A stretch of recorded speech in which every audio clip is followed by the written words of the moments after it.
السلام علیکم ورحمۃ اللہ وبرکاتہ. نحمده ونصلی علی رسولہ الکریم. اما بعد فاعوذ باللہ من الشیطان الرجیم. بسم اللہ الرحمن الرحیم.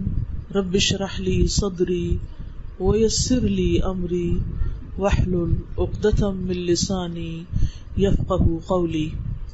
اللہ کا شکر ہے کہ جس نے ہماری دین اسلام کی طرف رہنمائی کی ہے اور ہمیں زندگی کے ہر معاملے کے بارے میں صحیح تعلیمات دی ہیں. یہ ہم پر ہے کہ ہم ان تعلیمات کو جانتے ہیں، ان کے بارے میں علم حاصل کرتے ہیں یا نہیں کرتے، پھر ان کے مطابق اپنی زندگی کو ڈھالتے ہیں یا نہیں ڈھالتے. تو جیسا جیسا ہمارا دین کے ساتھ معاملہ ہوتا ہے اتنا ہی ہم دین سے فائدہ اٹھا پاتے ہیں. ہمارے دین نے ہمیں پیدائش سے لے کر موت تک اور موت سے لے کر ابدی زندگی تک کے سارے اصول اور قاعدے اور ہر چیز ہمیں بتا دی ہے. صرف یہ نہیں بتایا کہ ہمیں اس دنیا میں کیسے رہنا ہے، ہمیں یہ بھی بتا دیا ہے کہ قبر میں کیا ہوگا، ہمیں یہ بھی بتا دیا ہے کہ حشر کے دن کیا ہوگا، ہمیں یہ بھی بتا دیا ہے کہ حشر کے دن کے بعد جنت یا جہنم جو ہے وہاں کیا ہوگا. اگر ہم خود غفلت میں ڈوبے رہیں اور ان چیزوں کے بارے میں معلومات حاصل نہ کریں تو پھر ہم یا تو لوگوں کے بتائے ہوئے سنے سنائے دین پر چلتے رہیں گے یا اپنے ہی کچھ خیالات کے مطابق زندگی بسر کر کے چلے جائیں گے، لیکن اس زندگی سے پھر بھرپور فائدہ نہیں اٹھا سکیں گے. اس زندگی سے پورا فائدہ اٹھانے کے لیے ضروری ہے کہ دین کا باقاعدہ علم حاصل کیا جائے، اللہ سبحانہ تعالیٰ کی پہچان کی جائے، اللہ سبحانہ تعالیٰ کے ساتھ ایک بہترین اور خوبصورت تعلق قائم کیا جائے، اللہ سبحانہ تعالیٰ کے سامنے ہر دکھ تکلیف پریشانی ہر مسئلہ رکھا جائے اور اس سے حل مانگا جائے.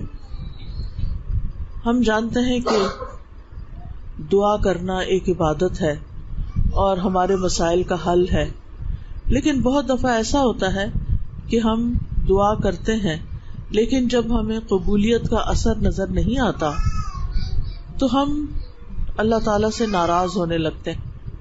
حالانکہ ہونا یہ چاہیے کہ دعا قبول ہو جائے، وہ چیز مل جائے جس کی ہم طلب رکھتے ہیں، یا نہ ملے ہم اللہ سبحانہ تعالیٰ کے سامنے اپنا سر جھکا دیں، اپنا معاملہ اللہ تعالیٰ کے حوالے کر دیں اور دعا کے قبول نہ ہونے کی کوئی تعویل کر لیں، کوئی اپنے دل میں وجہ سوچ لیں.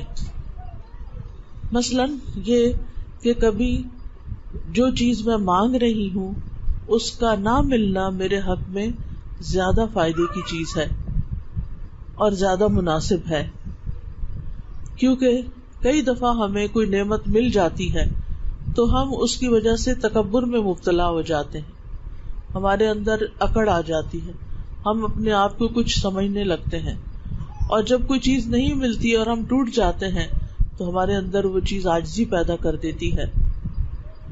کبھی ایسا بھی ہوتا ہے کہ دعاؤں کی قبولیت میں یا کسی کام میں جو رکاوٹ ہوتی ہے وہ ہمارے اپنے گناہوں کی وجہ سے ہوتی ہے، لیکن اس کو ہم کنسیڈر نہیں کرتے، اس کی طرف ہم توجہ نہیں کرتے، کیونکہ ہم سمجھتے ہیں کہ ہم تو گناہ کرتے ہی نہیں، ہم نے کیا گناہ کیا ہے، ہم نے کون سا گناہ کیا. یہ عام جملے ہیں ہمارے، حالانکہ انسان خطا کا پتلا ہے. ہم میں سے کوئی بھی ایسا نہیں جو یہ دعویٰ کر سکتا ہو کہ وہ 100% اللہ سبحانہ تعالیٰ کی اطاعت اور فرما برداری کر رہا ہے. ہماری زبان سے بعض اوقات ایسی باتیں نکل جاتی ہیں، ہمارے رویوں میں بعض اوقات ایسی چیزیں ہوتی ہیں کہ جو اللہ تعالیٰ کو ناراض کر دیتی ہیں اور ہم بول کے بھول جاتے ہیں اور ہمیں یاد بھی نہیں ہوتا. تو ایسی صورت میں جب دعا قبول نہیں ہوتی تو پھر ہمیں کبھی احساس بھی ہو جاتا ہے کہ شاید ہماری اپنی کوئی غلطی ہے جس کی وجہ سے رکاوٹ ہو رہی ہے. تو پھر ہم اللہ تعالیٰ سے معافی مانگنے لگتے ہیں، استغفار کرنے لگتے ہیں، اور یہ چیز ہمارے حق میں اور کئی خیر بھلائی کے دروازے کھولنے کا سبب بن جاتی ہے. اسی طرح یہ ہے کہ بعض اوقات کسی چیز کے تاخیر سے ملنے میں بہت بہتری ہوتی ہے. یعنی اگر فوری طور پر وہ چیز مل جائے تو ہم اس کی وہ قدر نہ کریں، اس کا حق ادا نہ کریں، اس کا شکر ادا نہ کریں. اور اسی طرح کبھی دنیا کا مل جانا انسان کے لیے مصلحت کے خلاف ہوتا ہے.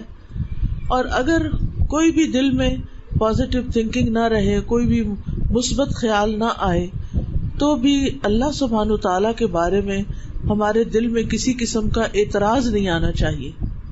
یعنی ہمیں اللہ سبحانہ تعالیٰ کے فیصلوں پر کوئی آبجیکشن نہیں ہونی چاہیے، بلکہ انسان یہ سوچے کہ میں نے تو جو دعا کی وہ بندگی کا ایک تقاضا تھا، بندہ ہونے کی حیثیت سے میرے اوپر لازم تھا کہ میں اللہ تعالیٰ سے کچھ مانگتا، کیونکہ دعا جو ہے وہ ایک عبادت بھی ہے. اگر اللہ سبحانہ تعالیٰ فضل فرما دیتا ہے، یعنی قبول کر لیتا ہے، تو پھر یہ اللہ کا فضل ہے. اور اگر وہ نہیں کرتا تو وہ مالک ہے، جو چاہے کر سکتا ہے. یعنی اللہ سبحانہ تعالیٰ کا اپنا فیصلہ ہے، اور اس کا فیصلہ ہم سب کے فیصلوں سے بہترین ہوتا ہے. عام طور پر دیکھا گیا ہے کہ ہماری زیادہ تر دعائیں جو ہیں وہ دنیا سے متعلق ہوتی ہیں، دنیا کے ساز و سامان سے متعلق اور دنیا کی زیادتی سے متعلق. ہم ہر چیز چاہتے ہیں کہ دنیا میں کوئی بھی جو عیش و عشرت کی چیز ہے وہ ہمیں مل جائے، لیکن اگر دیکھا جائے کہ وہ سب کچھ نہیں بھی ملتا جو ہم چاہتے ہیں، تو اس میں بھی ہمارے لیے خیر ہی خیر ہے. کیونکہ جب انسان کو زیادہ دنیا مل جاتی ہے تو وہ اللہ تعالیٰ کو اور زیادہ بھول جاتا ہے، اور بعض اوقات وہ اللہ سبحانہ تعالیٰ کی ناراضگی کے کاموں میں ان کو استعمال کرنے لگتا ہے. تو اس لیے سمجھدار انسان کو چاہیے کہ وہ ہمیشہ اپنا تعلق اللہ تعالیٰ سے مضبوط رکھے، اللہ تعالیٰ کے حقوق ادا کرنے کی فکر کرتا رہے، اور اللہ تعالیٰ کے مدبر ہونے، اللہ تعالیٰ کی تدبیر اور اس کے انتظام پر راضی رہے. بظاہر اگرچہ اس میں ہمارے لیے ہارڈ شپ ہی کیوں نہ ہو. اور جب انسان اللہ تعالیٰ کی طرف متوجہ ہو تو اس میں انسان اپنی غلطیوں پر نظر رکھے، اللہ تعالیٰ کی رحمت پر نظر رکھے، اس کے فضل و کرم پر نظر رکھے. اور پھر یہ ہے کہ اگر انسان مناسب سمجھے تو دعا کبھی چھوڑے نہ. یعنی جس چیز میں وہ اپنے لیے خیر سمجھتا ہے وہ مانگتا رہے. کیونکہ اکثر ایسا ہوتا ہے کہ جب ہم مانگتے رہتے ہیں تو ہمارے درجات بلند ہوتے رہتے ہیں، کیونکہ دعا ایک عبادت ہے، اور جب ہم اس عبادت میں ہوتے ہیں تو ہم ایک نیکی کا کام کر رہے ہوتے ہیں. تو عام طور پر ہم بعض اوقات نیکی کے کام چھوڑ دیتے ہیں یا ان کی طرف توجہ نہیں دیتے. تو اس سے کیا نقصان ہوتا ہے کہ انسان نیکیوں میں پیچھے رہ جاتا ہے. لیکن جب انسان دعائیں مانگتا رہتا ہے تو اس کی نیکیوں کے اندر جو کمی کوتاہی ہوتی ہے وہ پوری ہو جاتی ہے.